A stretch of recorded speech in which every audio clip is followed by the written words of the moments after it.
That's right. This is Bad Weather Fans, episode number 57. Mike Biseglia, Alex Manesiewicz. We're here at it again. Both the Knicks and Nets are playing good basketball right now. Hey, guys, thank you for joining and listening into this podcast. Don't forget, you can also find it on YouTube. Just type in Bad Weather Fans, and there you can watch the video version of this pod. Alex, Nets winners this afternoon versus Minnesota. Knicks looking good after a tough little stretch. They've rebounded well. And the basketball gods have been good to us. We'll talk about that in a second. I do want to let everybody know that we have a guest coming up on this episode. Excited to be talking with Chris Lebron. You can find him on Twitter at Off the Ball Pod. He's got his own podcast. He's got his own network. He's doing great things. He's got a lot of great opinions on basketball and the Knicks. So we'll be joined by Chris in a matter of moments. But Alex, Mike, I feel like we don't have many episodes where we start the podcast. I feel like they always happen after Knick losses and not after good vibes from the Knicks. So this is a good vibe for the Knicks to start the podcast. Yeah, I'm a happy man. That was good. You gotta, they play the Lakers and when they don't have LeBron and not Chris LeBron, but LeBron James and Anthony Davis, and you can get the win. And that's what you have to do, because you look at this game on the schedule in the second half, you're like, oh, that's a loss. But you know what? It's a win because they're both out. So that's why you can't go too far in advance in the schedule, and especially in the NBA, and because of resting and injuries, and you know what I mean? Like, so I'm happy they got the win. RJ had a little bit of an off game, but Randall picked up the slack, and I'm ready to go. I'm just excited. Hopefully they can get to that 6 seed. Yeah, this is it. Was it 19, 20 games left, something like that? So this is the stretch. This is it. Yeah, I'm looking forward to it, and hopefully, I was hoping that John Henson can jump in, but he signed his 10-day contract and then got hurt, so he's going to get $110,000 to just do nothing, rehab a knee. So it's a beautiful life, I mean, I guess he didn't have a contract this year. I'm sure that's not a lot of money to him, but he wasn't making $100 million, but still, that's still like $310,000 when he had a nothing season. You know what I mean? So, but whatever, we got Pele, so we're good. Former Net. Solves all our problems. I liked your passive-aggressive intro, because the Nets did lose to the Lakers. They were unable to get the win. They did not take that game seriously at all. They did not play up to their standards. They were not into it. That was a bizarre game. The Nets didn't look good, and they got their ass kicked. Once Kyrie Irving got ejected, he was the only guy showing heart and emotion in that game, and it was evident the way he was playing on the court. Once he was gone, I mean, the wheels on the bus went round and round, and it was trouble. But the Nets respond and get a nice win versus the T-Wolves in Minnesota. And now they have a big matchup themselves coming up with the Philadelphia 76ers, which is, based on the 1 seed. Seeding. Not many big Net regular season games left, to be fair. It's something weird to say out loud, but it really doesn't, for them, there's not as many huge games left. This is probably the biggest game the Nets have left on their regular season schedule, to be honest, at this point. Yeah, and I bet you they all show up for it. No, I'm just kidding. No, I don't think so. Harden definitely. So. Harden is not. Reevaluated Thursday. Is he all right? Like, it's just a strained hamstring, right? It's not like a tear. It's not like anything serious. It's just a strain. It's just the bad timing of just frustrating, because Kevin Durant finally comes back, and then Harden goes down with the injury, and it just hasn't been able to get all three guys together. Now Kyrie's out with personal reasons, and it hasn't had that blend where we get to see all three guys together. At this point, it just seems like a pipe dream. I'm never going to actually get to see it. Meanwhile, the Nets are playing good basketball. They're tied for the 1 seed, but no, I don't think you'll be seeing James Harden on Wednesday night versus the Philadelphia 76ers. And Ben Simmons had some harsh critique for the Nets, trying to get under their skin, saying there was only one ball and you have to play defense. Oh God, I hate that. I hate that expression, the one ball. But what's funny? It was kind of, my conspiracy theory brain. You know how I think, especially when it comes to the Nets, when I'm trying to get them to find. Isn't it convenient that when Harden goes down, Durant is like, "Oh, now I'm healthy to play," like that same day. Bad luck, man. You can't yeah. No, I mean, listen, I don't know how hurt was Durant. You know what I mean? It's like one of those things, like, oh well, I guess we got to come back now. You know what I mean? He was scheduled to go. They said he'd be back that week, and they tried Harden because he really cares and wants to get out there, and he came back too soon. And obviously that was a bad call, and now he's out. But it will be fun to see them all together. I'm not gonna lie, that'll be kind of cool. Yeah. Game 1 of the playoffs. That'll be fun to see them all again. Oh man, that will be tortured. So would we have to do an episode after each game? Is that how that'll work? Like it has, they If we play get each a other. Knicks Nets, yeah, if they play They each other, we play have each to. other. Yeah, we'll have to do a watch party or something and We should. Oh watch my at least god, a one game game together. with a net Nick game together. We did just get a Yeah. new TV today, so I'm pretty pumped. There you about go, that. man. I have a new TV also. It's a couple months old. There you go. So it's not Mine's as a new day as yours. old. So we'd watch together. No, that'd be great. If it's a series, we have to because people will come looking for our podcast after a Knicks Nets game. You know what I mean? Because I know. You're right. yeah. We talk all sports, but Knicks Nets is the core. Well, of this maybe if podcast. things are at a good place by then, and We can there's go. a lot of stars that it would have to align. It'd be fun to do like a live show. That'd be kind of cool. That would be. Do it at a bar, have some people, get some sponsors, watch the Nets, the Knicks, have everybody come in those orange and blue hats, I guess is the colors. I mean, it would be a blast. That would be kind of cool. Chris Lebron would be there. He'd show up for sure. There'd be any Net fans that support me. Evan, maybe. Maybe. I'd have to find. We'd have to hire some actors. Yes. Yeah, hire an actor. And I know Net fans. That's not true. We know a bunch. My guy Spen is a good Net. There's a lot of Billy. I know. I'm not making up names. I know a lot of good Net fans. Billy and Billy Jack alone. Jimmy and yeah. No. Billy's a good Net fan. Billy's a very good Net fan. Yeah. No, he's WFA, on Twitter too, right? yes. I think. Yeah, I've he's seen a good his name. dude. One of my good friends. But yeah, no, I'm just joking. I won't hire Net fans. Don't get offended, Net fans. But it's funny. Like, I'm a Net fan. I can make that joke. You? Yeah. No, I'm not allowed. Yeah, exactly. Good stuff. All right, let's get to our interview as promised. Chris Lebron joining us. We'll have a lot of fun here. Off the Ball podcast host. We'll talk Nets. We'll talk Knicks. We'll talk just about the season in general. So enjoy, everybody. Here is Chris Lebron. That's right. This is Bad Weather Fans, episode number 57 with Mike and Alex. And the guest train continues here on Bad Weather Fans. And once again, we have a Knicks fan. I don't know, maybe Alex, if we're having trouble finding Net fans, they don't exist. Maybe that's an issue. Maybe there's only 7 of them, and we've had 4 of them on the podcast, and we're just running out. But here is Chris Lebron. Yes. He's host of Off the Ball Pod. He's also the founder of the OTB Network. So, Chris, thanks for coming on here with Alex and myself. How you doing, man? Oh, I'm excited to be on. Thanks for having me on, Mike and Alex. Alex, I've had you on the show before, and I'm a fan of your guys' show and all that. So I'm very, very honored to be on. Right. It's great that we finally get to complete this home and home. It's been a while, but finally got around to doing it. Yes. I'm excited. Yeah. Well, home and home, but as the Net perspective, I feel like, man, now I feel like the outsider here. Like, doing the Knicks thing. Go on Chris's show. Yeah, no, I would love to. Well, I haven't had the invite, Chris. Is there a little trepidation to have somebody on that roots for Nets fans. the New Jersey Nets? I've had plenty of Nets fans on the show, so you're more than welcome. And I've honestly, before Alex hit me up to come on the show, I've been wanting to get, because to me, a Knicks podcast. Right. I mean, I don't know how you guys do it and how you guys are not, killing each other, but to me, I'm so amused that I definitely want to get you guys on the show and talk about that dynamic. No, it's fun. We keep it respectful, so it doesn't, because we actually like each other in real life. So it's like we don't go down that road. You guys are great. You guys, and we're not like 16 years old either. Well, I will say though, I am scared, Chris, because the Nets did play the Knicks this season. They did play 3 times, and the Nets won every time. But I am nervous. I am nervous for that potential 1-8, 2-7, whatever it could be. Mm-hmm. I want nothing to do with the Knicks. I've said it on this podcast. I want all the smoke. I don't want any of the smoke. I want to go hide and be tucked away in the fetal position. I want nothing to do with it. I don't want to have anything to do with it. I'm scared of it, to be completely honest. Yeah, listen. Alex knows it's been a while, so I'll take anything. Whether if it's the Nets, Sixers, whoever, Sharp, it doesn't matter at this point. I just want to get in and just have that feeling of knowing. And if it's against Brooklyn, I mean, what better? I mean, the NBA would love that. You know that. Yeah, NBA like would love that.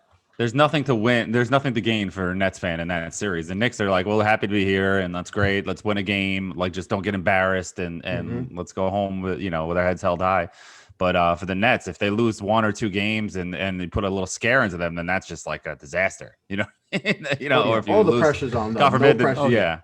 No pressure on us. Well, it's funny, and Alex, you've probably noticed this, but like I feel like there's two kind of different net fans. There's like the new age net fan, and I've said this. I think the Nets are going through a growth spurt. I think they are gaining fans. I don't Right. think No, they're they the are. Knicks. They are. I don't think Yeah. they're anywhere close to where the Knicks are in fandom, but I do think they're going through a growth spurt, and that's kind of caused some of this, anger on both sides back and forth. So I look at it like there's the old school net fan like myself who came from Jersey, has all these great memories, and then there's kind of the new age net fan, maybe from the last 3 to 10 years, who's like cocky and arrogant with this team. So I think it would be interesting with that Knicks. You would get like me going, oh no, I don't want to see Julius Randle and the best 3-point shooter in the NBA and RJ Barrett. And then you would see, the other net fan who would be like, oh, we've got this big three. And I think it would make for an interesting dynamic on that front too. Yeah, it definitely would. And it's crazy how you mentioned this two type of Nets fans. Like I know growing up, I had a group of friends and I knew a lot of there was 3 of them were Nets fans. And so they've been through through everything. And right. I remember when everything happened last summer and just like how they acted, and they acted totally different suddenly. I was like, oh my God, they called me like, where hey, was it was a lot of cockiness, a little arrogance. I was like, wow, like they called me like, hey, we're outside. What are you doing? They're like, they know. I'm like, you know what I'm doing. I'm sulking. I'm upset. I'm about to cry, Yeah. So, but there is and then you see and Alex know, because his mentions and all that, it's one of my highlights of the day is going through Alex's mentions with Nets fans and all the fans who have the players as their profiles and all that. And Nets fans have a lot. Yeah. There's a lot of burners. Nets fans like that. Yeah. So it's interesting to see the two different.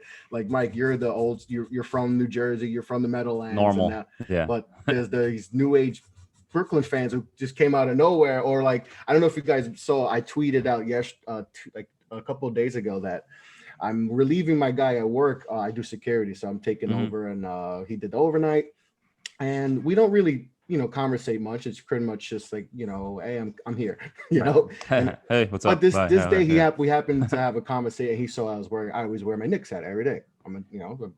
And he had mentioned that, I used to rock with the team in the 90s and all. And I was like, okay, cool. All right, I saw that, yeah. I was like, well, maybe we'll have a conversation. And he's like, right. Then Ewing left and I stopped. And then I started rocking with the Nets when they went to the finals and stuff. I was like, wow. I had my coffee in my hand. I was like, should I just throw it at him? Or, yes. I couldn't believe it. I had to stop. It's 8:00. It's weird, man. I didn't even have my coffee yet. I'm already aggravated. I have to go into work. And now you're telling me this, the start of the day?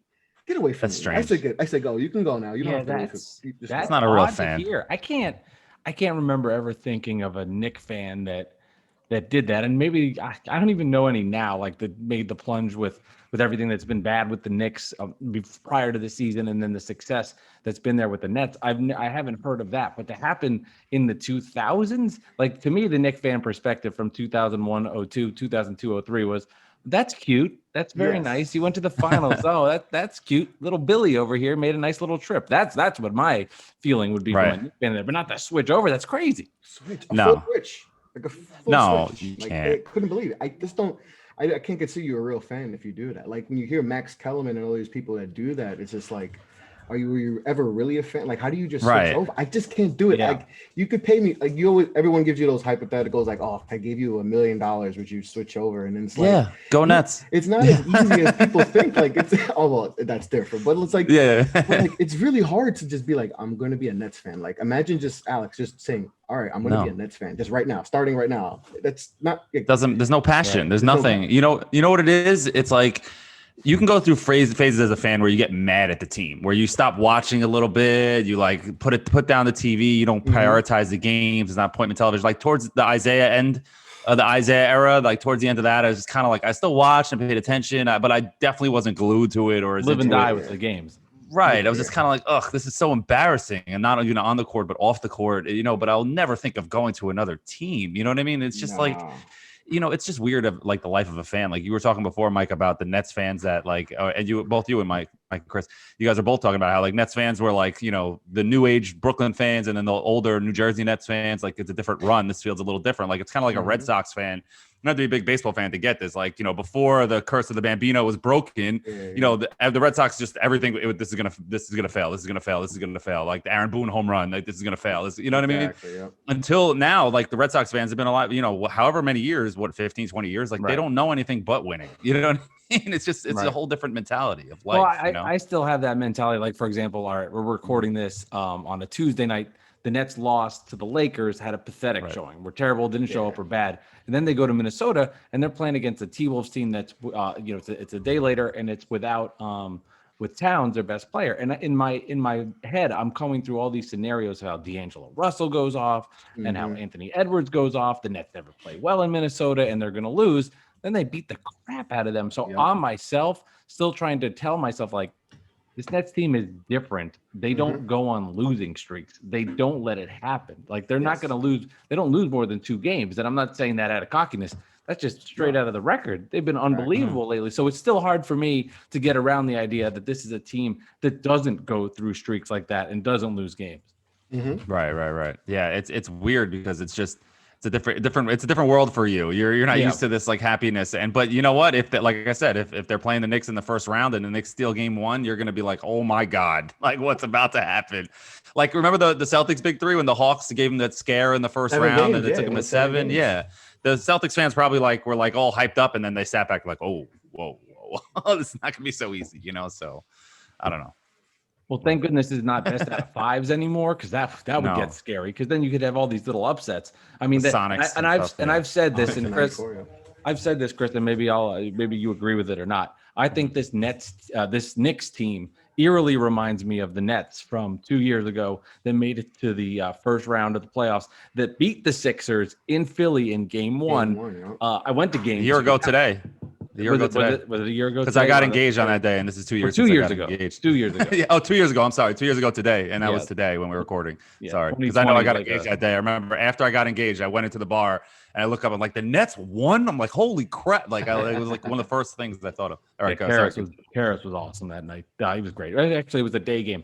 But what I was trying to get around is it seems like it's very similar teams. Like, all right, the Nets had a first-year All-Star in D'Angelo Russell, was a cast-off of the Lakers. They had a young guard that was starting to showcase his abilities in Karis LeVert. They were a team that was scrappy. They played hard. They played defense. You didn't want to see them because every night they were going to give you everything they have. Then this Knicks, you have an All-Star in Julius Randle, who's a cast-off in L.A. R.J. Barrett's starting to show signs to be Alex had said he's a superstar. Maybe he is already, according to Alex. That might be possible. But I was excited. we all have those moments where we probably I get a little excited, Yeah, I understand. But the similarities, you see them, you think they're here with these two squads? I've been saying that since the Nets thing became, when you first got, I was like, the Knicks gotta kind of steal their blueprint of how, like, you guys didn't have picks, you guys took a chance on a star. A potential star, right, in D'Angelo Russell. Knicks kind of did that with Julius Randle, right? Right. It's like, to me, that was the blueprint of how to do. You can't listen. The free agency hasn't worked. That has never worked. So we have to do it a different way. So that Nets blueprint is kind of the way I wanted it to be, and it's kind of seems like they're doing it. Just you got your young star. It got, Julius Randle became an all-star. You got RJ, playing, out of his mind the last 21 games where he's averaging like 21 points, shooting close to 50%, over 40% from 3. I mean, he's been absolutely, and he had a stretch where it was, Alex, you saw it, it was rough where he was like 0 for like 21 from 3. I mean, I was kind of getting worried. I was like, he's just not there, and I was getting a little worried, and I was like, oh man, like is this as good as he's gonna get? So, but luckily, obviously, he's played better on both sides of the ball too. He's been great defensively too. But that blueprint was kind of how I wanted to, just takes chances on a guy, like you guys did with keep your picks. Russell. Don't trade your picks. Don't trade your picks, and just build it the old natural way. Win. It's simple. The Nets won. If you guys, Mike, didn't win, right? You guys struggled at the beginning of that season too. Yeah. So if you guys finish strong, if you guys don't finish strong, don't make the playoffs. KD and Kyrie don't look at that situation like, they haven't shown anything. If you guys lose 50 games, it's because you guys showed that you win and you developed your young guys, right? Dinwiddie, Jared Allen, all these guys, the Levert, all these guys, D'Angelo Russell became an all-star. Mm-hmm. That's what was like, okay, they're doing something here. And then the Knicks are just, we're tanking. Twisting in the wind, hoping for Zion. Yeah, we're praying, right? Actually, no, it was Zion. It was horrible. It was KD, Kyrie posters everywhere.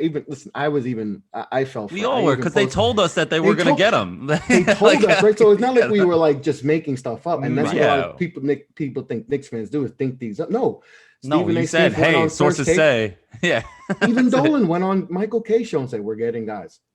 So and he's not that crazy. He knew something was happening. So something happened to change the course. Obviously, and we know what it was. But the injury, in my opinion, we'll never know the real reason. It doesn't matter from Mike's perspective because why would you care?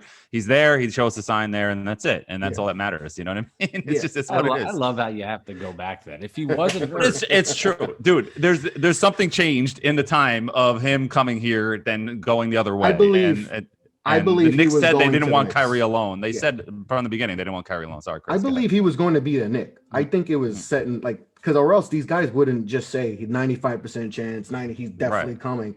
I think that one point he was going to the Knicks, and I don't know if it's the injury or just Brooklyn, doing stuff the way that they did it, and the Knicks, just flat out just not caring about winning that year and just assuming they would get everyone because they got cap space and a potential number one pick.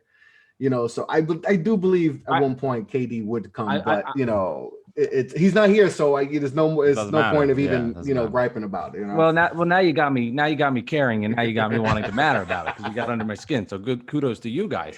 I agree with you, Chris. There may have been a point where he wanted to go to the Knicks and things changed when he saw the dysfunction there. He saw how great it was to be in Brooklyn. Right. Maybe he thought this was a better scene, a better fit for me. That obviously he did.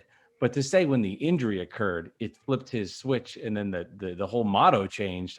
I just think is hogwash. Like, oh, he's hurt. Well, the whole that's the moment it changed.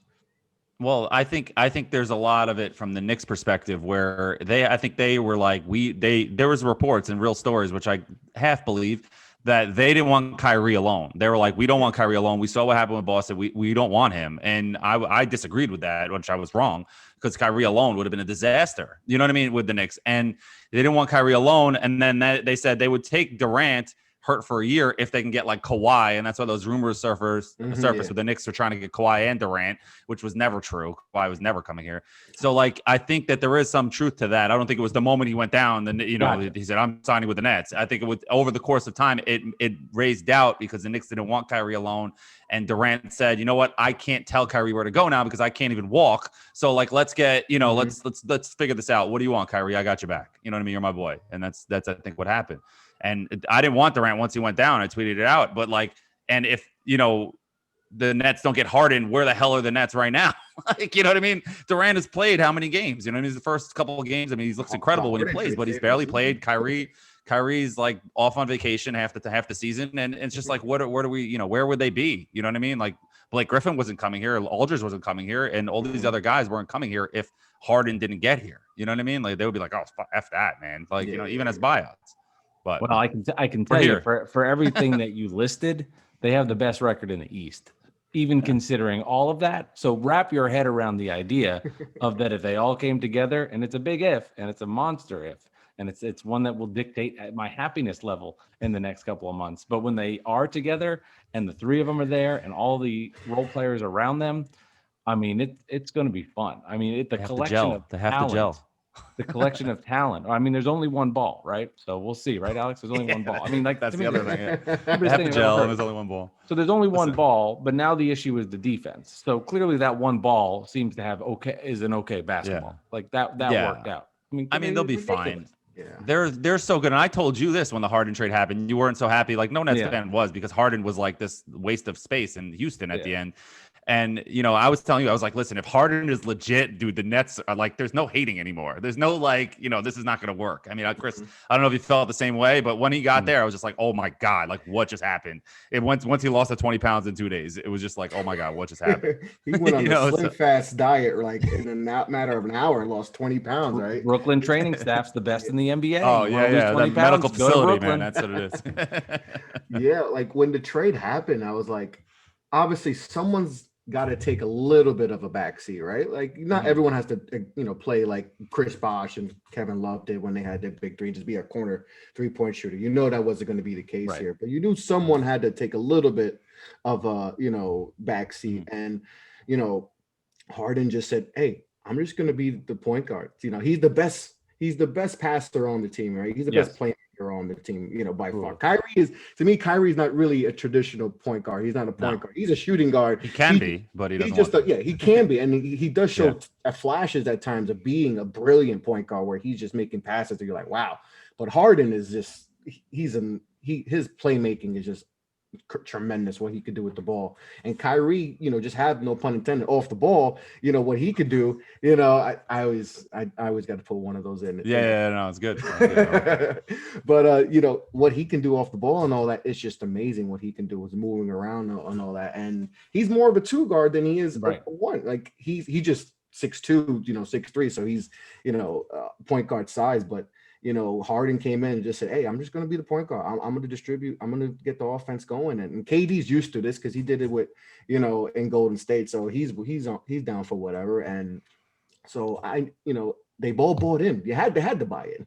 Well, Harden is the hungriest one. He's the only one without a ring. Exactly. So he's ready to go. He's like, "I'll do whatever you want. Just give me this ring." So he wanted to go to Brooklyn from the jump. He wanted to go there. So the way it happened may have not been ideal.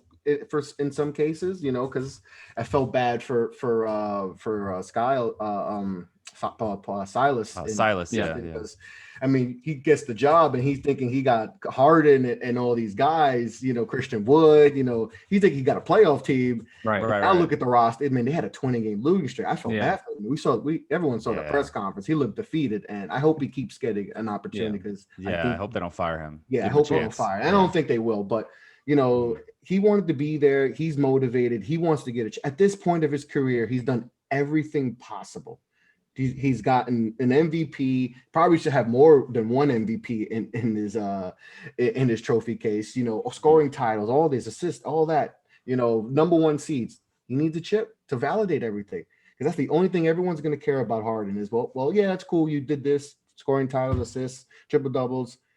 You need a ring to validate it, and he's buying in so far. And if they don't make that trade, like you said before, KD's been out, Kyrie's been out. Harden, he doesn't get that. He was the most before the injury. He was, if he's not there, it's looking rough. Karis LeVert had his health issues. He might have been out too. Who knows what would happen with Vert based on, thank God for the trade on his perspective. Right. That they were able to in the trade see that he was sick and then actually that was scary help him, which big picture more than basketball was the best news for him. But who really even knows on that? As much as I love Jared Allen, he's not a playmaking player that can do things with the ball. He'd be a perfect fit for this Nets team and what they need. But as far as like scoring and everything with that, would be different. And to go back on your Kyrie point, I had always thought that because when the bubble Nets last year, they put LeVert at the point, and he was excellent at the point. And I always thought they should put him at the 1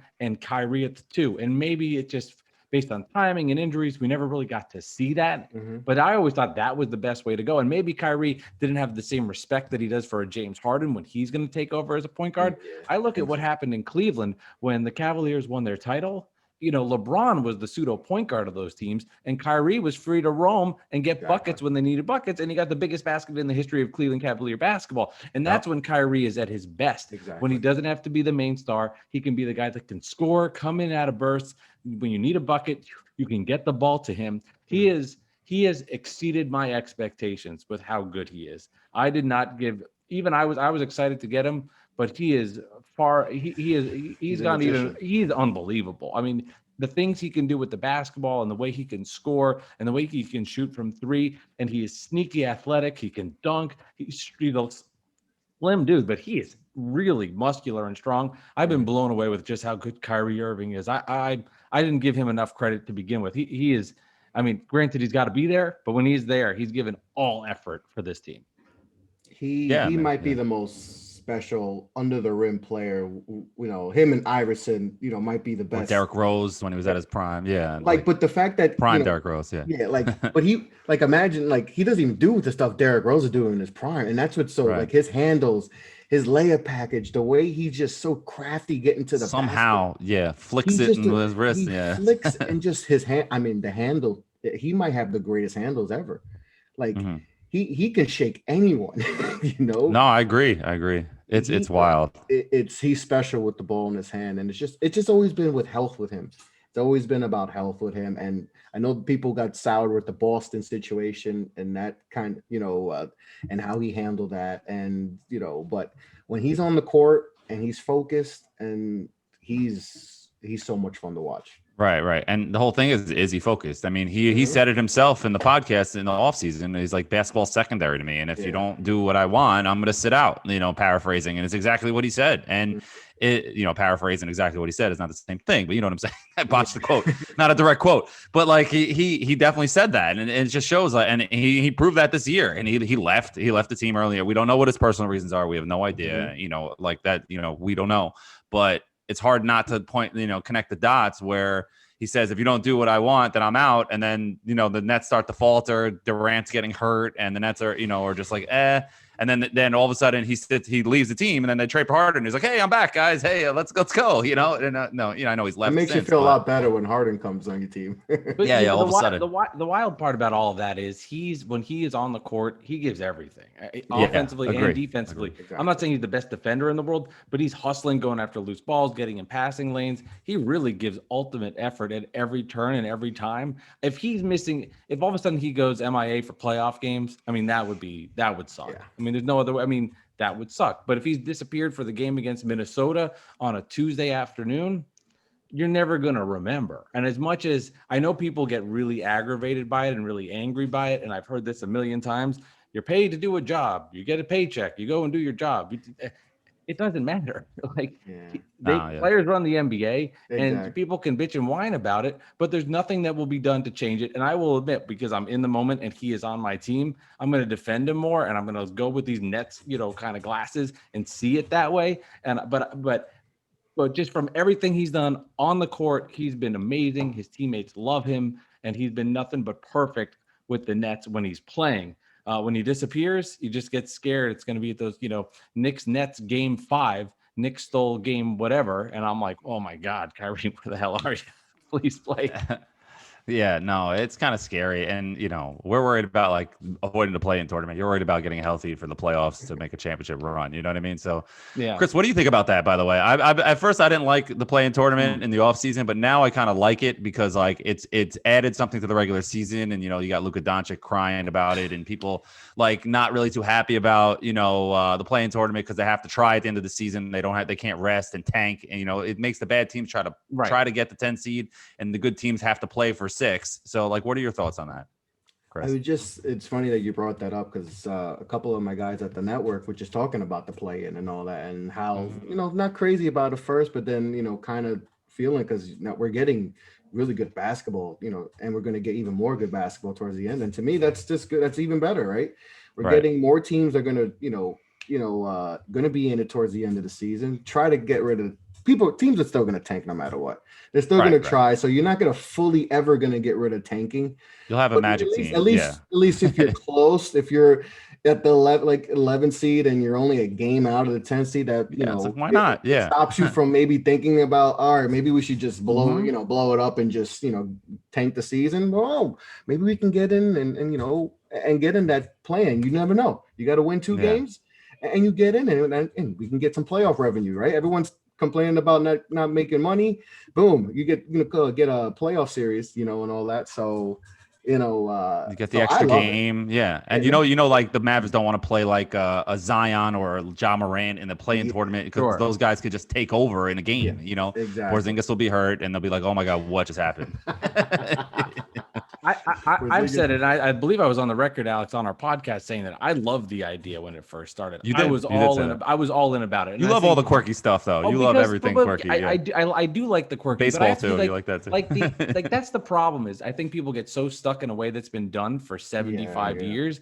You can't accept, maybe, just maybe, give it a chance. It could be better. There's a reason this works in European leagues and people get into it. The NBA has a problem with tanking. I'm not, like you said, it's not going to solve everything, but maybe this will do a little something to draw interest for people. And now everybody's like, talking about the 7. It's how valuable it is to get to the 6. Exactly. Oh my God, the Celtics are going to be playing that 7 matchup. I mean, there's all this buzz that would otherwise be non-existent because for the most part, I mean, the Raptors they've been at a terrible season. I think we know, then I guess that would be the 11 seed. But you just I guess what I'm trying to say is the excitement and the buzz that's been created by it. I said from the beginning, Alex, I love this stuff. I'm all in on this. This is so much fun. And now I get to I think this will happen unless the Knicks, move up to the 6. I'm going to be all excited, getting to hate watch the Knicks versus the Pacers in that, that 9-10 or 7-8 game. And I'll have to be like, let's go. Come on, Karis. Let's go so you can play the Nets, and then you can rip my heart out. But at least I won't have to be so freaking anxious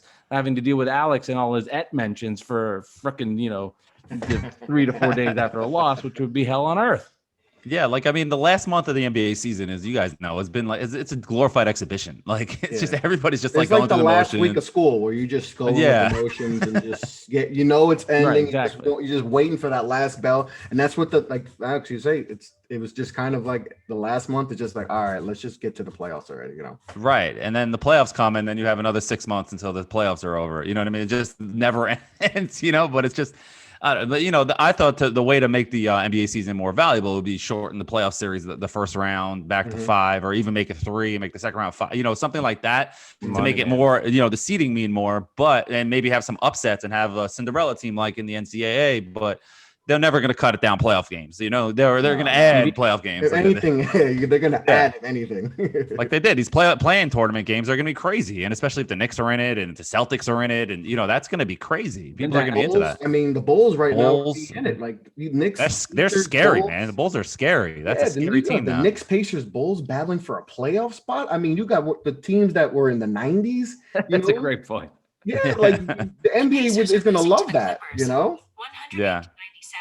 With 10 minutes to go in the fourth quarter. What was that? Somebody's phone. I don't know what that was. I don't know where that was. I'm sorry. You should have played that off a little better. That was my watch. My watch started talking. I was just wondering, what was that? Let's ask your watch a question. Siri, will the Nets win the NBA championship? It's probably going to get it to go crazy. The answer is yes. But that is a funny point. You look at these, maybe the Heat will fall back. If you had the Heat, Bulls, Knicks, Pacers, I mean, it would have the NBA TV and MSG for a full week. It would be showing Jeff Van Gundy swinging on legs for a whole week. That would be kind of, I mean, not as a Knicks fan, but as somebody that loves the NBA and appreciates great basketball and remembers those iconic years, I think that would be kind of fun. Yes. Somebody be interviewing Dale Davis in the stands, be like, Dale Davis, what did you think about that thing?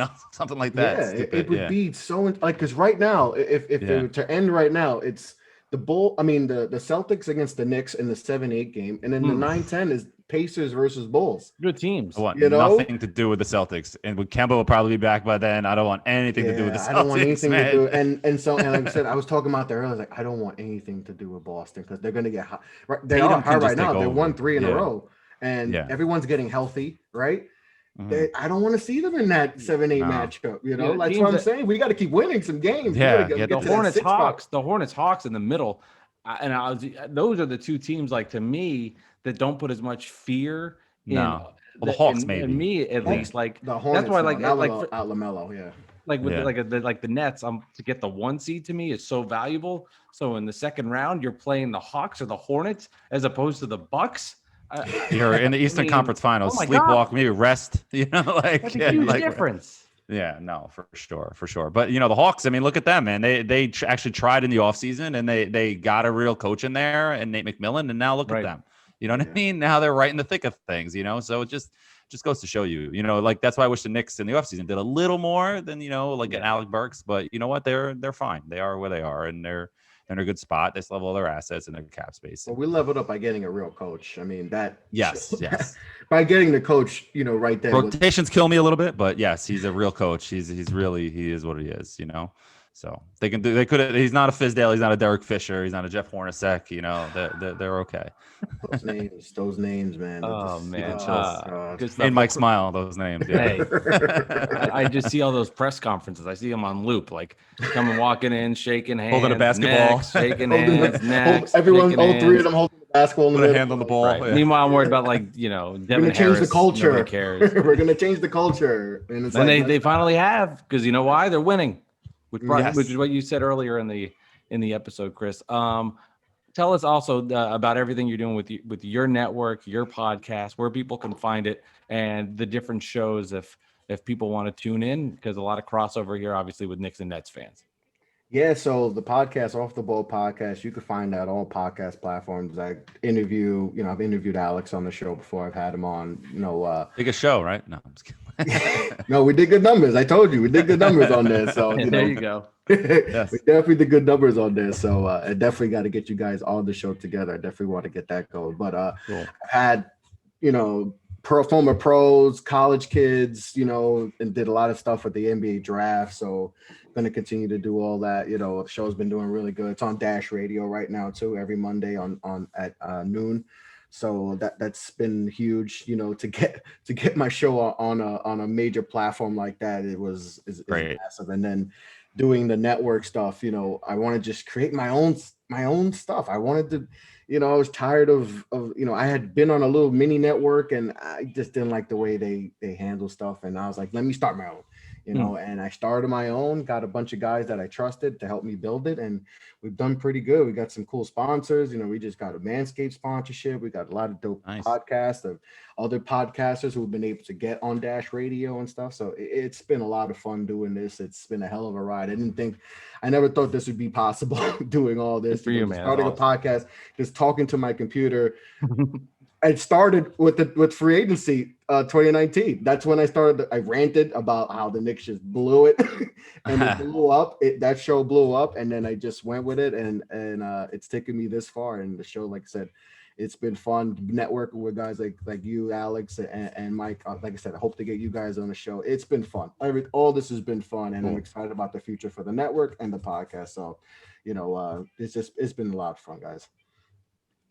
Thanks. Awesome. No, it's great. No, it's great to hear, man. It's like I'm really happy for you. You're a good dude, and you're doing great things. So. I appreciate Minus all the Knicks shit behind you. My girlfriend helped set a lot of this up, so I got to give her. Nah, it's good. I don't know how to do any of this stuff. Well, good stuff, Chris. Appreciate it. We'll put some links for your information in our show notes, and thank you for coming on Bad Weather Fans, man. We appreciate it. Yes, sir. Thank you guys for having me on. Thank you, Chris, again for hopping on Bad Weather Fans. And maybe fun. one day you'll get rid of all that Nick crap behind you and just go bare wall like me if you're watching us on YouTube. But respect there. Maybe there's some Nick fans that are turning to net fans, Alex. You never know. Chris knew one. No chance. No chance he was a real Knicks fan. His coworker. There's no chance. No chance. No chance in hell. No chance in hell that a real Knicks fan is switching. It's all for like the national podcast guys who want attention, or the guys on TV who want attention. Oh, I was a Knicks fan until they kicked Oakley. Oh, shut up, man. If you survived the Isaiah Thomas era and you stayed a Knicks fan, and then Charles Oakley getting kicked out of the arena is what did it for you, then you weren't a Knicks fan, or you're lying. Like, you know what I mean? There's either one. You know what I mean? Like, yeah. Well, it's I'm not going to say the D word. I'm not going to say the D word. I'm not doing it. Not doing D-word. it. Dolan, I don't know he switched. Oh, I was like the D word. I don't know where you're going. No, Dolan But, J. Trump. He switched. I mean, yes. he was a Nets fan. He always DMs me after this. He's like, I'm. You always bring me up. You can't help yourself. I was like, I'm not going to do it this episode. I'm not going to do it this, and I just did. But fuck. He always texts us when he's listening. He texts us, what his guess for the jersey number trivia is. You know what I mean? He's like, "Is it this guy?" And we're like, "Nope." I have a thought for that moving forward, which I'll talk to you about off the air. Okay. Sounds good. I don't want him hearing it. All right. That's cool. Things, some making graphics. Exciting stuff for Bad Weather fans in the future. The Bad Weather fans. Fans. Fan squared. Did you see that Durant Shannon Sharpe thing today? I did. I saw the exchange on Twitter. It was wild. It is wild. You know what I always get thinking about? It's like Kevin Durant. Silly, but wild. Yeah. You see it happening, but then I remember I'm like, Kevin Durant is just hanging out in like a Minnesota hotel room bored out of his mind, waiting to go to the arena, just fiddling on his phone. Like, and he's probably just chilling on the bed, like every other person. And then the back and forth with Shannon, it was very Kevin Durant-y. There's no way around that. No, that was very Kevin Durant. So to explain the story from a general perspective, because I don't know all the details. So tweet me at Nick Central if I'm wrong. But so Shannon Sharpe shares the story of the tweet of what was it? What was the exact quote? The fake Durant quote, which was I forgot exactly what it was or around what it was, where he thought he was better than LeBron James now because he won these titles or something like that. It was something silly that you could tell was kind of fake. But it was debunked a long time ago, if that's the proper term. I don't even know. I'm tired. And Shannon Sharpe, went with it on the air and talked about it, et cetera, et cetera. And Durant fired back. And clearly Shannon Sharpe thought it was true. I mean, I don't think he's going to actually go on TV and spew fake news. Like, somebody probably brought him this information and he went with it. I'm sure he could have just said sorry. That's like his mistake. And Durant just kept going at him and going at him and going at him. Shannon Sharpe had to block him. And it was just like very, very strange. And Shannon Sharpe's like, I'm not going to keep going back and forth with him because I don't want to get fired. You know what I mean? Like, right. It's just, what am I doing here? And Durant was probably just bored and just having a good time. And like you said, and it was kind of weird. And then Durant casually comes into the game and does what? What did he score today? How many points? I don't know. It was 30 something. I mean, but he played like 12 minutes. I mean, the game was over. Right. He wanted to play him more minutes, but Steve Nash said in the post game, he said, I can't. They want to give him more minutes so they can get him back in game shape. And they're like, but not for this. I can't put him in the fourth quarter in a Minnesota game up 40. Like, what? You just can't. No, even in the 90s when nobody rested, you weren't playing Michael Jordan up 40 in the fourth quarter. You know what I'm saying? Yeah, you can't do it. Let me read you the quote, Alex. The made up quote. The made up quote. People try to discredit. I got a text. People try to discredit my rings, but honestly, I feel like they're the most valuable of our era. People argue LeBron James is the GOAT, but if I beat him in back-to-back finals, then what does that make me? Kevin Durant via the ETC podcast. That you could just make up things like we had LeBron James join Bad Weather Fans, and he was on the record to say Kyrie Irving is overrated. Yeah. Well, he probably did say that. No, I mean, whoever made this is probably the person that made this fake thing is going, oh my God, what did I just do? I didn't think this would work. Right. And Durant's mad at Shannon Sharpe, but he should be mad at the person who made it up. You know what I mean? And but he's probably not, because he gets it, because he's in the Twitter world, so he understands that fans are just doing dumb shit all the time. Yeah. So he probably gets it from that perspective. It's kind of immature on Durant's side, but that's just who he is. This is what he's always done, and he's staying true to who he is. And then the fact that he came out and just dominated the game today, it just shows none of this matters. Yeah. And he might use it as fuel. I'm in a good mood when I see some of this going on. I'm like, all right, the national media is going to make fun of LeBron, how soft he is. Then he's going to score 42. Like, okay, I don't care. Like, all right, so who cares? I did think it was odd that Shannon Sharpe just kept doubling down, like didn't care. Just say sorry, dude. I was given the wrong information. Maybe he didn't want to throw his worker, his assistant. Sure, just say my team, us, whatever. We made an error. I'm sorry. That's it, and move on. But he didn't want to. He just kind of. I guess that's just the mentality, like don't say you made a mistake. Just keep pushing forward. Don't show weakness. I mean, it could have been something along those lines. I don't know. I'm not saying that Durant should be getting as into this. And you had such an annoying tweet today.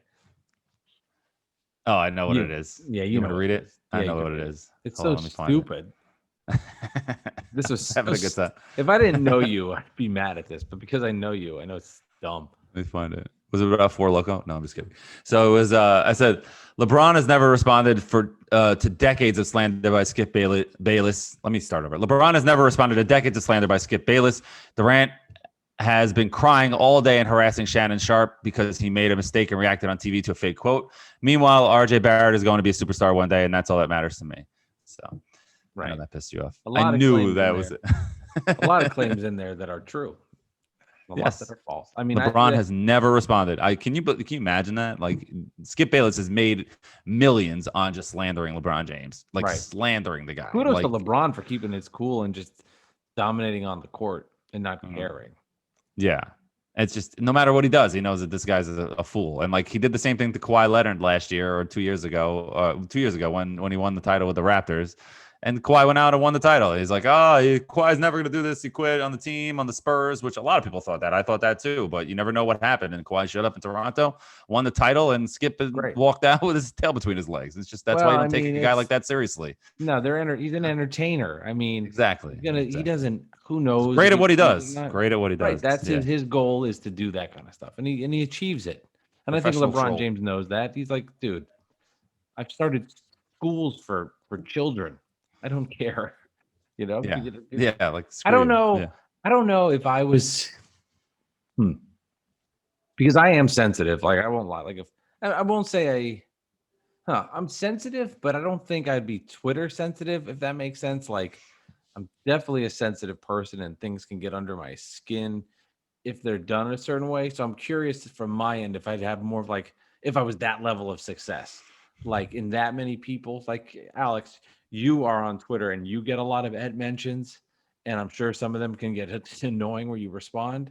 I can't even tell you what it's like for LeBron and Durant. I mean, it's stuff you could never even imagine. So they probably don't even look at it. Durant does, but LeBron probably doesn't. It probably sends a tweet and just like, maybe if somebody that famous retweets, somebody will tell him, hey, check this out. And then he'll retweet the quote tweet or something like that. But I'm sure he doesn't sit there and like scroll through. Maybe if he's in the bathroom and he just gets bored. But I mean, I still have to imagine LeBron James has something better to do than read what, Well, everybody poops from Alex. Maine to, everybody does poop.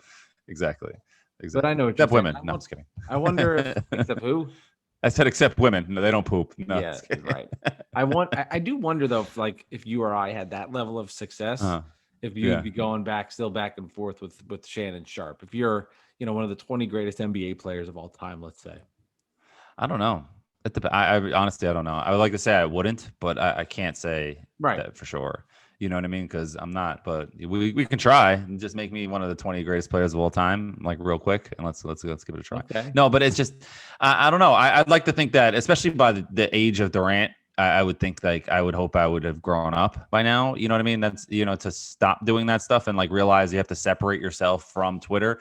Like on a lower scale, Iman Shumpert. I remember when he was on the early days of Twitter, when he was still on the early day of Twitter when he was still on the Knicks. He was like into Twitter. He's responding to fans and this and that. And then he got himself into a little bit of trouble. I don't remember what happened, but it was something where he said the wrong thing, or he just said, he's like, I'm not dealing with this anymore. I'm letting my people run my Twitter account. I'm just not dealing with this anymore. I just wanted to be a rapper and be a basketball player and just live the life. Like, what do I need this for? You know what I mean? And like a lot of players like that, like Pete Alonso on the Mets, he said, I'm shut down all my Twitter. Like, I don't want to deal with the negativity. He's like, life is so great. What do I need to be sucked down by these losers on Twitter? You know what I mean? Like, some people are like that. Other people like Durant. They just want to dig in. But so I would like to think that by the time I'm in my 30s, maybe if I'm 22 years old and I'm just becoming the man that I'm like, let me give it to everybody. But I mean, I don't know. I can't say. The question I don't think we'll ever be able to answer.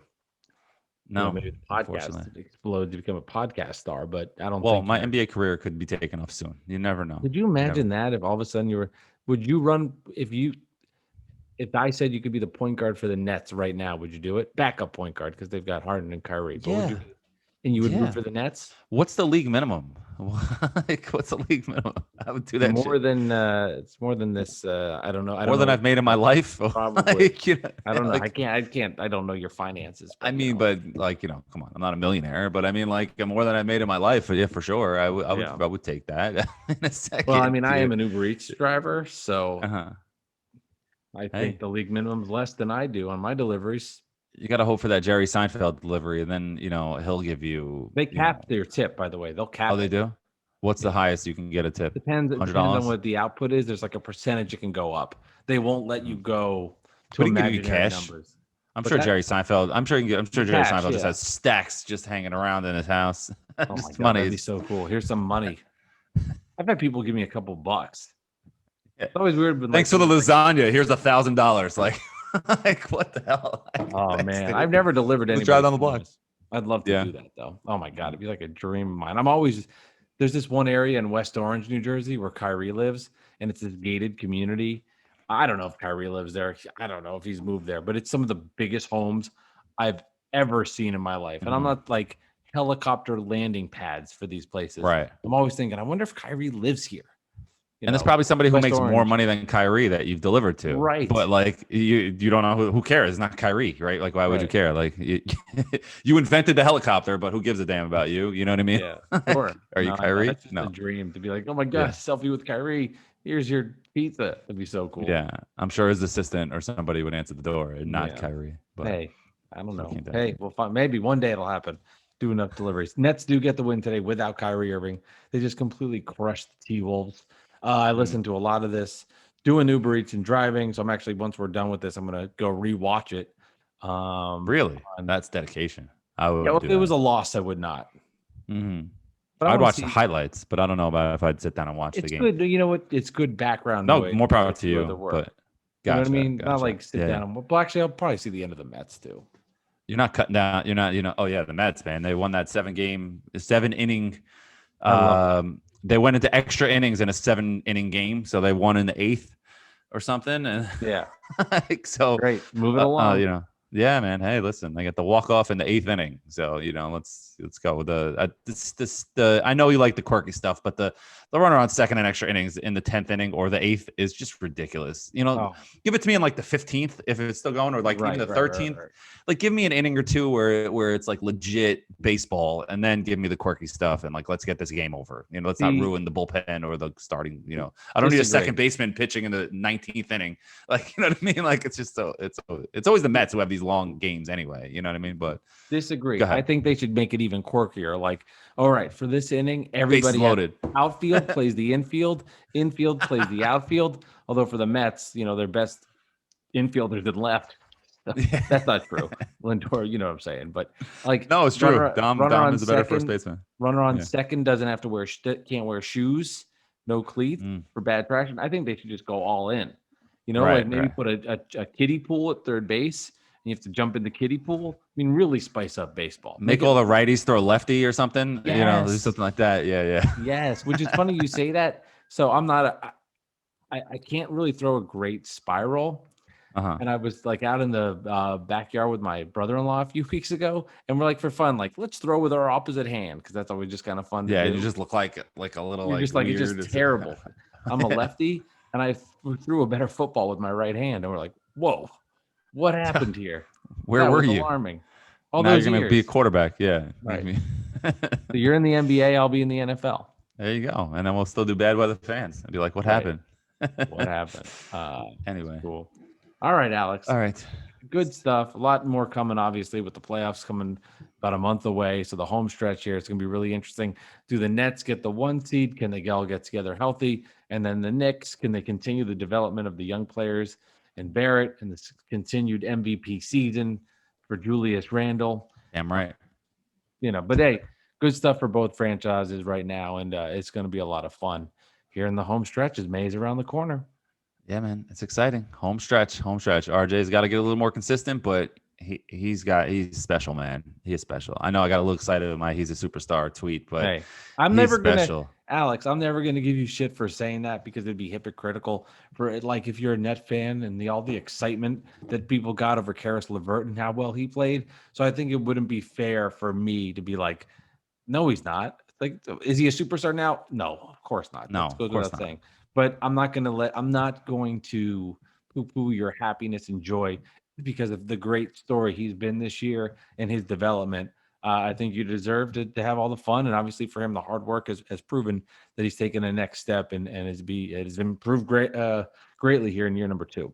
Right. And he's not a mid to late first round pick like Karis LeVert. He's the number 3 pick in the draft who was a top player out of high school, so just a few years ago, and he's only 20 years old. So like there's a lot more excitement there. It's like when we were comparing Nets fans, the Net fan trolls on Twitter, we're comparing Emmanuel Quickly to Alonzo Trier. It's like, it's not the same thing. Alonzo Trier was like an unsigned rookie free agent, right? Unsigned, a rookie free agent, undrafted, excuse me. And Emmanuel Quickly was a first round pick. Like, there's a little more of a level of excitement. Like you never know. Maybe the Knicks really got the next, Rajon Rondo at the end of the first round or Rudy Gobert or something like that. You never know. He just has to play. Tim just doesn't like playing him, I guess. But anyway. Okay. So you want to do the jerseys thing? I mean, we're in episode 57, yes, and there's no number 57 on either team. So why don't you give me one random Knicks number. Try to think. I mean, today's the 13th of the month. I don't know if you want to do number 13 or if you want to just pick a random number based on how many wins they have. I don't know, just something like that, and then we'll go from there. How many wins do the Knicks have? I have no idea. Let's see. 28 and 27 or something like that. Does that sound right? 28 and 27. Yes, they are. Jeez. I know the team better than you. All right. Doesn't really matter. I just know where they are in the standings. That's all that matters. The amount of wins, it really doesn't matter. I don't like. Do you know? Oh, interesting. There's only been one number 28 for the Knicks. One number 28. Is he recent? No shot you get this. There's just no shot. Is he I recent? mean, maybe What you year? would. I don't know. I definitely would not get this. Give me a hint. Only played 1 year for the Knicks. It was his last year in the NBA. It was 1999-2000. He played in 19 games, started 10. 1999, 2000, number. That was his 20. last year in the league. Oh my god. In his prime, he scored. His highest career scoring output was 12.9 with the Hawks in the mid 90s. The Hawks. This is tough. This is tough. 1999, 2000. He weighs 245 pounds. So he was big. A position? You have a position? We go down that road? Or Center. Is that too much? Center. Oh, this is tough. I don't know much about him to give you more clues. Oh, it's killing me. Is it Felton Spencer? Or make that up? I think he was 50. 50, yeah. Was he 50? I made that up. Yeah, I think he definitely had a big number. Oh, this is killing me. He was 50. Let's go. Good stuff. Damn, this is killing me. I really feel like if I had more time, I could look some things up on him to see if I can give you more information. Like, actually look him up. He was like on the Hawks for a while, or was he like a Hawk for like 5 minutes? I think it was 1 year. Oh, then no, that was just his highest scoring year. 28. Blank is a retired professional basketball player who played 12 seasons in the NBA. He was born June 28th, 1966 in Pine Bluff, Arkansas. Oh, this says he was 275 pounds. Wow. Oh, man, that makes a big difference. He was drafted by the Suns in the second round, 28th overall. Doesn't look like he did much. Did he play? What team did he play his most years with? Does it say? He played 4 years with the Suns, 1 with the Sixers, 3 with the Hawks, 1 with the T-Wolves, 3 with the Bucks, 1 with the Bulls, and then the Knicks. Jeez, if Dolan gets this, well, that's not a net. So come on, I feel like I should know this. Like it's so random that I feel like I should know this. He lives in Marietta, Georgia, with his wife. His son played basketball for UMass. And his other son, Chad, played college basketball for Belmont. I'm a big Belmont guy. I give up. I don't know. Andrew Lang. Oh, I would have gotten that. That name is totally lost in my mind. I was thinking he played 19 games for the Knicks in 1 season.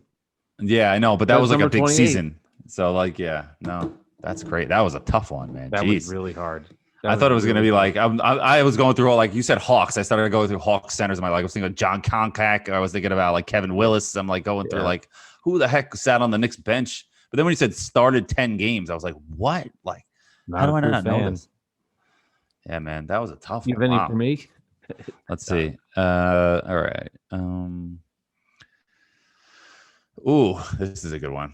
13th since it's the 13th day of the month, I'll do a number 13. He was a big, he was a big, and he only played 1 year on the New Jersey Nets, 2011, 2012. He was big with Utah for a long time. I don't want to give away any other details. Oh, man. I should definitely get this. This is a bad job by me. He only played 17 games, though, but he started 14.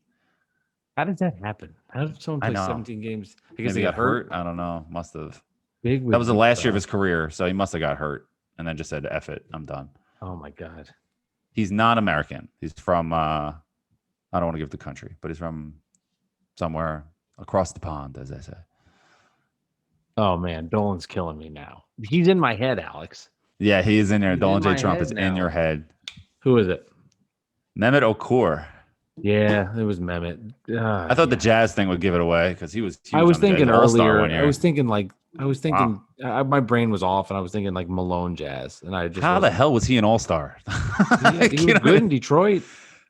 Yeah, no. Well, he was 2 years in Detroit. He wasn't that great, but the Jazz, he was on the Jazz for like 1, 2, 3, 7 years, and he had an All-Star year in 2006, 2007. So, oh my! What was that All-Star team? How did he get that? He must have been like a reserve replacement or something. Maybe. I mean, that's crazy. We're gonna have to edit think that of all the bigs in the West back then. Like, how did you have like Mehmet Okur? Like, geez. I guess the Nets got him after his prime. Yeah, and then he must have, I don't know what happened. I hate those years. So we have Lang and Okur. Those are like, see, this is the kind of depths we go. Yeah, over 2 exactly. I thought I was gonna get that number 28. I was so mad. Like I was like on the tip of my tongue. But then when you said Lang, I'm like, oh, there was no chance I knew that. No chance. No, I saw that. I go. Ugh. I know. I think you and I know basketball. Ugh. Oh, on the Wikipedia page for Okur, it says he was, reunited with former Jazz teammate. Oh God, of course. I'm embarrassed. I'm embarrassed. That's not making the episode. Not making the episode. Yeah, that one we got to cut out, right? Cut out this whole segment. Yeah. All right. Thank you guys again. Well, we had the poll question. Oh my God, I'm sorry. I the most everybody's favorite, and you'll love the question. All right, ready? Let's hear the poll question. Yeah. Okay. Give me some music. Some poll question music. Do we have music? No, we don't. You want me to sing? Yes. Like Selena Gomez. Anyways, so Knicks fans, will RJ Barrett be a superstar in the NBA one day? Explain your answer. Yes, no, or to be determined. What do you think won? Definitely yes, one. I mean, come on. Who you're asking? Yeah, and it was right after he had that sick game the other day. I forgot who they played, but it doesn't matter. So they were 74%. What does superstar mean? Yeah, well, it's subjective, like injury prone. It's all subjective. Yeah. So we have yes was 74%, no was 10%, to be determined was 14.9%, 744 votes. So we had a couple of fan shout outs. It was obviously going to be yes, and it was after like this huge game the other day where he hit the clutch for 3 in the corner and won the game, and it was just like everybody was so excited. So Anthony Pizzarello, he's at Anthony Pizzarie. He goes, yes, he can be a perennial all-star. They still need to surround the right players around him, but a big-time point guard. And if they can add a shooter like a Beal, not just saying him, someone like that, it will open up RJ's game. He can be Sprewell. We just need an Allen Houston. So that's a good point. But you know what? We've been looking for a point guard since Mark Jackson was traded for the first time around, not the second stint, Knicks Mark Jackson, where he's 31 and not 13. So that's a number. There you go. So then we have Anthony. Did you do the mirror number there on purpose? Yeah, I think no, not on purpose. I think there was another 13 at the time. Was it Jerome James? No, it might have been Jerome James. 2007, 2009. So it might have been Jerome James. Mark was there in like 0102. No, but was he? Let's see. Yeah, he was there. He was there. He was back with the Knicks early 2000s, I thought. Yeah, I think you're right. Hold on, let's see. I remember vividly because I remember Kid to Kenyon off the backboard and Mark Jackson hustling down the court, but he was too slow to get there. He was a fat Mark Jackson at that point, right? He was just like okay. He was not Mark Jackson. That's just for sure. All right, my thing's not clicking. Who cares? Look it up yourselves, guys. Okay, so then we have Anthony. Yeah, Dolan J. Trump, do it.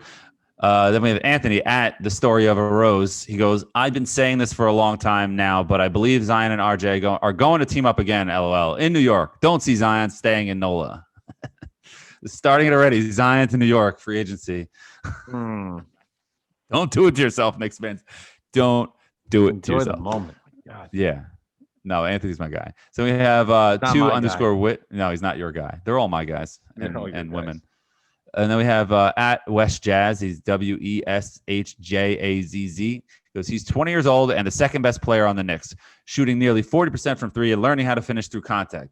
Great mental makeup. No reason he shouldn't keep improving to all-star level. So I don't think he thinks he'll be a superstar, just perennial all-star, which is what I'm getting a lot of. So then we have our boy Leo Valentin. He's at Leo Valentin. We kind of shitted on him a lot last week in a funny way with his non-rivalry takes, or was it last week or the week before? I don't know, but whatever. He was wrong about that. Yeah. So they all blend together. He goes, no, He doesn't have flashy dunks or shoot from the logo. So that's the only way you can be a superstar in the NBA. Yeah. Right to the point. Yeah, no, that's why I Lee's like fun. that. And then he Lee's my guy. Yeah, Lee's your guy. He's not my guy anymore. Not He's your guy. He's now. my guy. Okay. You stole Lee from me. So I got to take somebody back. So we have George H. He's at GH03 Yes, once he develops that shot off the dribble and better shot selection, then it's a wrap. Broadway bully. # New York forever. So I hate that hashtag. Yeah, it's a weird hashtag. Which New is York so forever. funny. It's I'm like, really I guess a shot at the the Nets. It's a shot at the Nets. Is that what that is? So it's new? Yeah, it's fairly new. It definitely is. Oh, there goes Leon the cat jumping in. He was there before, but you didn't see it because you were reading tweets. Oh. You threw your cat on the ground. Now he jumped out of your hands. I don't want to get you in trouble. No, yeah, the New York Forever hashtag. People, they won't admit it, but it definitely is a shot at the Nets because they're like trying to take over the town and the thing and the whatever. Just what are you gonna do? It's just like I said, it's a rivalry. The Knicks can act like they don't care, but if you're making hashtags New York Forever as your hashtag for like, you definitely care. Like, what's the Nets hashtag? We go hard. Okay, yeah. So it's a Jay-Z song, and Jay-Z was a Knicks fan, but okay. So anyway, we have Will. He's at HTTTPWXLL or II if it's two capital I's. He goes, I think he'll be a top 15 player like Jimmy Butler is. If he could touch Chicago, Jimmy Butler's levels, then yes, I believe in the potential. He's already farther ahead than what so many superstars were at in year 2, which is true. Yeah, that's definitely true. Then we have Ken T. He's at Ken Tavares. He goes, he will be a great player. Think Alex English, Paul Pierce level. Great. Listen, if we can get Paul Pierce level great, I'll be really happy with that because that means a championship, and that's all I care about. So yeah, you have Paul Pierce. Although Paul Pierce is going to win a title until he had other stars around him. He was a failure in the playoffs. So and I love how Well, people say James Harden now. Basically, is what they said about Pierce. Right. Well, he was stuck with Anton Walker and a shimmy, and just he was out of there. And then I know you hate the shimmy. Don't get me on the shimmy. But Paul Pierce, it's funny how the Celtics. Everybody thinks LeBron created the big three or the super teams, when the Celtics came like right before him, and LeBron formed the super team because he couldn't beat the Celtics. Like, you know what I mean? The super teams have been going on forever. We talked forever. About this. The Lakers in the 70s. I always get people annoyed. Yeah. I said this when they're annoyed, like, the Nets are cheating. I was like, This is the NBA. This is the NBA. There's been like 15 champions since like 1980 or something. Like 15 different teams have won. And it's like in the NFL, it's like 20, like almost the entirety of the NFL. So it's just besides the Jets. But yeah, no, it's just totally different. Yeah, exactly. So that's it. That's all the shout outs, and that's the show. But that's the show. All right, that's it. Bye. Have fun. Bad Weather Fans, episode 57. Thank you to Chris Lebron for coming on the podcast. Check out all of his stuff. If you want more information, go over to our show notes. Links there for him, and that'll lead you to his podcast if you want to check it out. All right, Alex. Good mojo for both teams right now. Knicks playing well, Nets playing well. We will see where they are in a week from now. Nets big showdown with the Sixers. And the Knicks just in the mix there for that 7, 8, 9, 10 spots.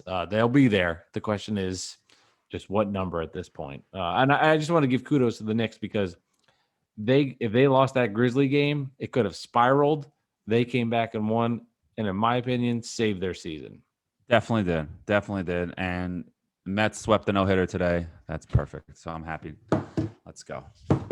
Bad Weather Fans, episode 57. Alex, I'll talk to you later. All right, Mike. Have a good one.